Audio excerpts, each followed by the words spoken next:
Colleges which are excellent, there are colleges which are in the middle level, and some are very poor. So our target is those who are good, we give them more autonomy, allow them to have more freedom to excel much better than what they are doing today. Those who are on the fringes and borderline, we would like to give them opportunity to improve by providing support in terms of mentorship through better institutions as well as through AICT. But those who are at a very poor end, we would like to be harsh with them in terms of regulation, and if they are not up to the mark, even close down such institutions. We are doing surprise inspections. The total number of institutions in our country is more than 10,500. So it is physically not possible also to inspect all of these institutions. So we are doing it two-pronged attack. First one is surprise inspections, randomly picked up by the computer. So people should not say that we are targeting someone. List will come out, and we will inspect those institutions. And if they are found wanting, we will give them penalties ranging from reduction in seats to no admission for a year, to even withdrawal, means total closure of the institution. Okay. So this is what we did recently for 311 institutions. Out of that 10,000 odd, so it is 3% of the total number. Okay, so how many have you identified as to be closed down completely? There are only two right now, because we have given closure for only two. That means total closure. The institute is closed. Close and notice. Not notice. No, Completely. it's complete closure, so they cannot operate hereafter. Institutions where we have given reduction in the number of seats that they can be taken, from ranging from 10% reduction to as many as 50-60% reduction in the seats. Just last 2 months. This is all an exercise started in December, January, and we closed it by March, April. Okay. So it's the last 3 months scenario, and this will continue every year. So around 4%, 3%, 5%, depending on what is possible each year, we would like to do surprise inspection, and outcome of that will come like this, something like this. So this is a strong signal across the board that they cannot get away by giving false information and continue to operate. Okay. This is number one. The second one, which we have already brought in regulation and in the approval process handbook, is those institutions where more than 70% vacancies are there for consecutive years. Those institutions from next year we are going to close down. This is a warning this year. Okay. We didn't apply immediately. They will say, we didn't know this. No, you suddenly operated like this. So what we have done is we have announced it this year itself, and next year this will be implemented. So such institutions where less than 30% students take admission for not 1 year, over 4 or 5 years, we would like to close down such institutions. Okay. Because it is such institutions who make these gullible students join, maybe even 20-30%, and because they cannot function financially, because if the fee charged is same as whatever you are charging for other colleges, and how can they perform? They will have no faculty, they will have no equipment. But it is the AICTE only which gives them certificate license to start the institute. It is done long back, not now. These institutions have come up in the last 20 years. Okay. Rightly or wrongly, whatever. So we need to correct it. Yeah, that is so course correction is necessary. If some students, even after doing engineering, if they do marketing, and marketing of, especially if it is engineering product, what is wrong in that? They are the best people to, in fact, tell the industry about the best possible, properties of that product. But are there so many jobs on the shop floor? No. So naturally, some of them have to go into service industry, IT industry, and even sales, marketing, design.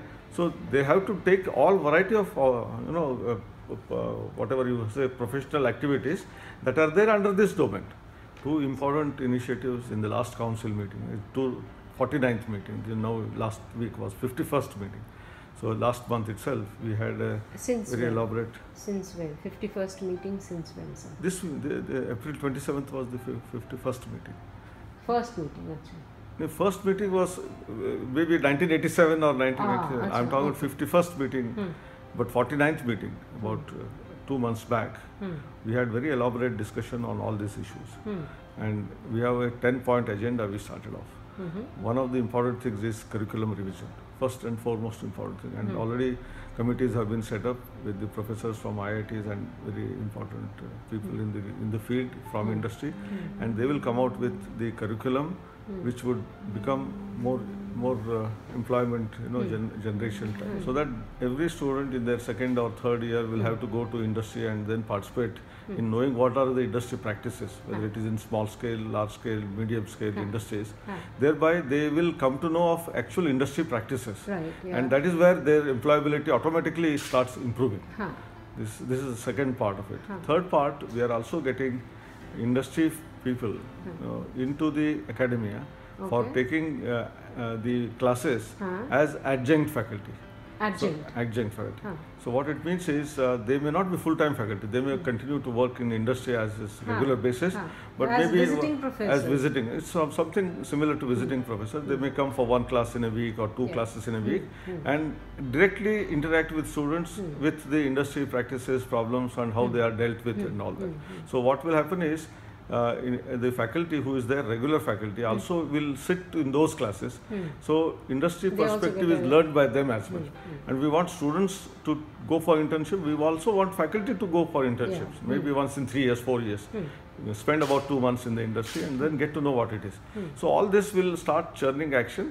It will not have an effect overnight, but it will take a couple of years time to stabilize and get going. When are you planning to bring the new syllabus? This year, coming year, immediately.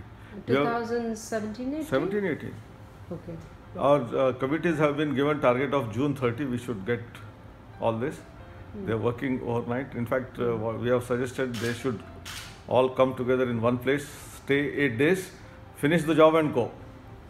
It is not just that in engineering colleges seats are vacant. Engineering certainly is already exceeded the limit too much. But even in polytechnics, the number of students who are joining, it's basically ITIs who are supporting your all the labor work and machines, operations, etc. And I think number of ITIs are also getting increased. But now everywhere, more than important part of that is quality of education given at all these levels. So as I said, all are important, but quality is important at every place, and that is not happening as it should have been, and that is where tightening is required. So we are also creating standard modular question papers from best people in the country and showcase that these are the types of question papers that universities have to do. So it is right from admission stage, training, education, and internship, quality of syllabus, and then finally nature of examination, and then output. So we are talking about outcome-based education today. No, why is it that engineering students are getting into marketing and sales rather than shop floors? Easy job actually. Compared to shop floor, is it not easy, to be a sales associate or something like that for a product? If you look at it, most of the management schools, they are filled with most of the engineering graduates themselves. Yeah, that's Why? What will he do? He will have to do something, no? No, but you're also saying because that's a more More easy lucrative, job. more lucrative also. More salary and less effort in a way. And here there is more effort.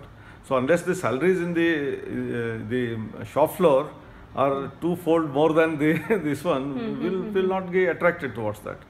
And that becomes also financially, is it viable for the industry to survive by giving much higher packages on the shop floor? These are all issues which come into play actually. That is number one. And how many jobs are available on the shop floor? See, you say that everyone should do engineering and do shop floor. Shop floor can absorb some X number. And if we are producing Y, which is much larger than X, they will accommodate in different places. There are lucrative jobs in the engineering sector as well, but they are few limited. perhaps. I'm saying limited. Restricted, very, very Because see, if you are producing 2 lakh mechanical engineers, and the mechanical industry, whether it is auto or aircraft industry or all those together, if it can cater to only about 40,000 students, what will other students do? They will have to find some way of doing it. Some of them go into MBA, some of them go into some other, as you said, sales.